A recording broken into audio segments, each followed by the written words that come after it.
Again, we'll begin with this diagram of a few individuals representing the different fields of consciousness, different states of mind. We'll make one happy, one sad, another one sad, or neutral. And each one again emitting and receiving energy, thought energy. When we talk about diseases, physical diseases, these are things like the cold or the flu. We understand that they're contagious. We understand that physical diseases can spread from one human being to other. So that's why a person, when they cough, they'll generally cover their mouth, or when they sneeze, they'll turn away. They'll be conscious of not spreading the germs and the disease from one person to another. What people are less conscious of, yet which is even more contagious, is psychological or spiritual or energetic disease.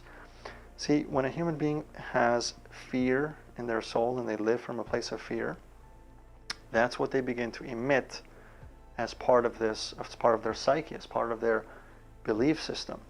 And other people begin to receive that, and depending on their level of susceptibility, their own particular personality, it will begin to become part of their reality as well. So where if this person, for example, is surrounded by workers or friends or family that is continually very negative, eventually that becomes, part of their psyche, and they too then begin to develop and become part of this very problematic paradigm, and they're not quite so successful in life anymore. Psychological and spiritual diseases are more contagious than physical diseases because, first of all, with a physical disease, generally you're going to be seeing the symptoms of a sick person. We recognize that instantly.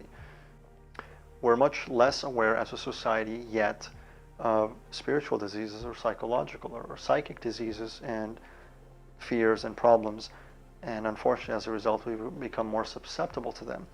Maybe and you may have experienced this as well. You may have gone into a room or into a situation where there's a lot of negativity, a lot of fear, a lot of a very negative paradigm, negative reality, and you probably don't feel too good in that environment. Likewise, you may go to a holy experience or a group, such as a circle of zikrullah or a prayer circle, and you feel extremely liberated, extremely light, extremely much more peaceful and happy. And again, that's why Allah subhanahu wa ta'ala says so much about the importance of constantly remembering God, constantly remembering the divine, and affirming truth. Because when you affirm truth individually, Allah says, I remember you. And it's a beautiful cycle. And when Allah says also that if you remember me in a gathering, I remember you in a better gathering. Meaning that the best thing we can do is begin to cultivate a community which is no longer based in fear, no longer based in disbelief, doubt, scarcity, competition, but to begin to cultivate a community that is based in love and in peace and in truth and in awareness and dependence on the divine presence.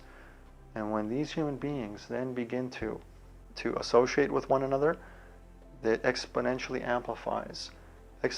amplifies their belief power and their effect on the world around them.